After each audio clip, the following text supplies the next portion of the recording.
Hello everybody, so we are back with another video, and today we are going to finally get back to talking about some of the primordial gods. So today's god that we're going to discuss is Aither. Now Aither was a primordial god of light and the bright blue ether of the heavens. His mists filled the space between the solid dome of the sky and the transparent mists of the earthbound air. So in the actual mythology, the solid dome of the sky is Ouranos, whereas the transparent mists of the earthbound air are referred to as chaos or air. In the evening, let me start that sentence again.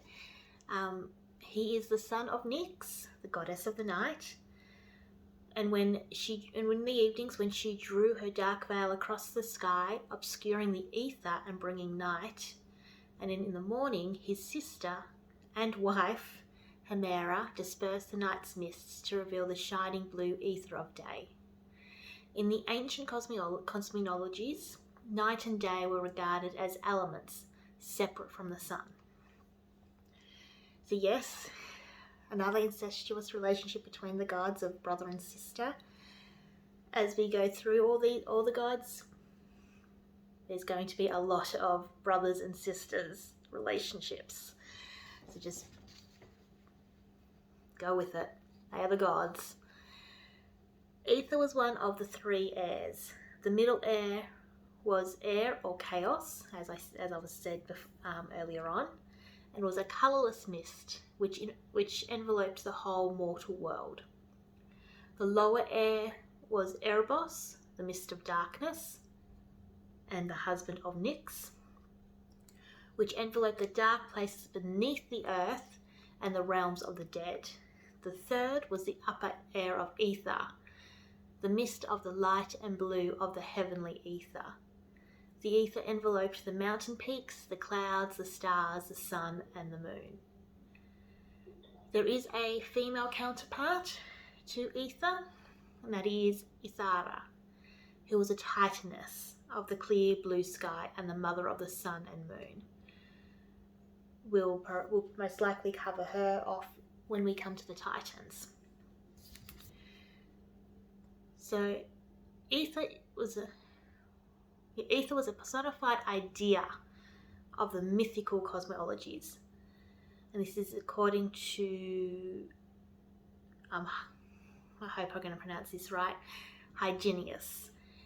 He was together with night, day, and Erebos, and begotten by chaos and darkness, according to Hesiod. Aither was the son of Erebos and his sister Nyx, and the brother of Day or the goddess Hemera. The children of Aither and Hemera were land, heaven, and sea, and for his connection with the earth there sprang all the vices which destroys the human race, and also the giants and the titans. There are many of these accounts throughout the Greek cosmologies, but all are consistent that Aither was considered as one of the elementary substances out of which the universe was formed. In the Orphic hymns, Aither appears as the soul of the world, from which all life emanates, an idea which was also adopted by some of the early philosophers of Greece. In later times, Aither was regarded as the wide space of heaven and the residence of the gods. Zeus is the lord of the ether, or ether itself personified. So now we'll go through some of where he appears in some of the cosmologies. So this is in the Hesiod, the Theogony, where it says, "Of Nyx was born Aither and Hemera, whom she conceived and bare from union in love with Erebos." With Cicero, he's got here, if Uranus is a god, then the parents of Kalios, which is I guess the Roman version of sky. Aither and Hemera must be held to be gods. These are fabled to be the children of Erebos and Nyx. And then this is from another one, doesn't actually say which one this was from, but it also repeats that from Chaos was born Nyx. But in this one it says that Chaos also bore Hemera and Erebos. From Aither and Hemera were born Terra, which is Earth, then became Gaia, Callum, Oranos, and the sea. From Aither and Terra were born grief, deceit, wrath, lamentation, falsehood, oath, vengeance, intemperance, altercation, forgetfulness, sloth, fear, pride, incest, combat.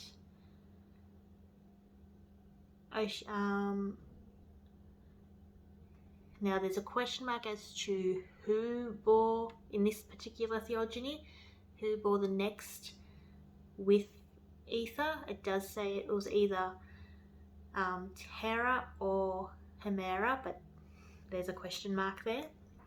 Oceanus, Themis, Tartarus, Pontus, Titanus, Atlas, Polus, and a few more, and the Fury. So with this one, it seems to have mixed up quite a few of them, because some of these, like the Furies, were said to be born with quite a few of the other cosmologies. The Furies were said to be born from Nyx herself. So there seems to, and Tartarus had come forth from Chaos, as had Gaia. So there's a lot of blending, I suppose you can say, and a lot of changing between the cosmologies.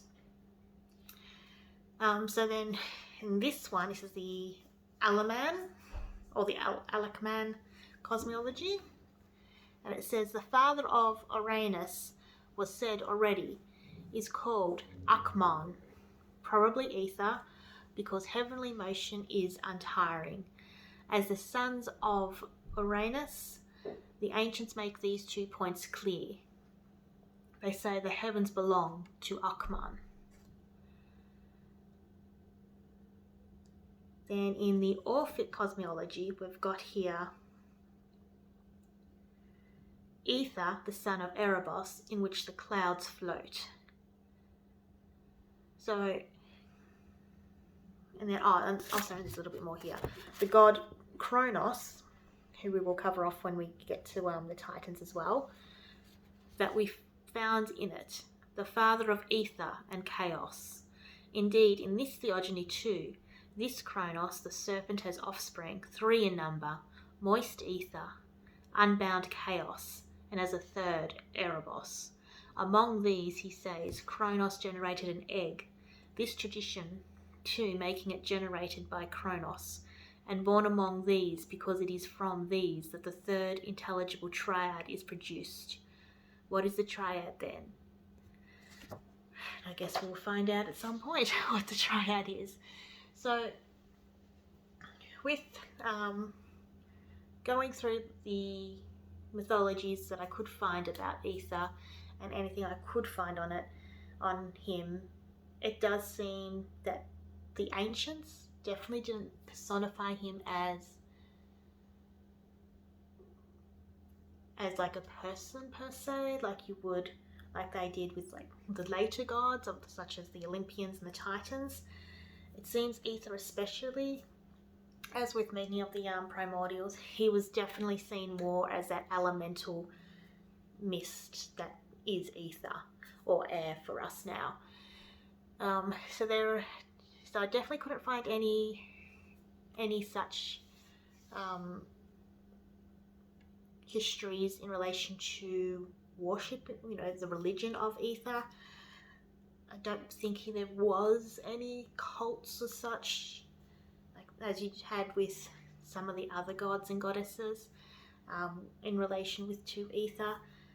but he was known of, obviously, much as, you know, Nyx was known as for her the night and the personification of night, and Hemera was known as, you know, the personification of day. Yeah, and so, you know, obviously we are surrounded by air, so ether is all around us. But yeah, so that's just a little bit about this god. We'll be back next week with another video, and until then, I hope everybody has a great weekend, and we'll chat soon. Bye.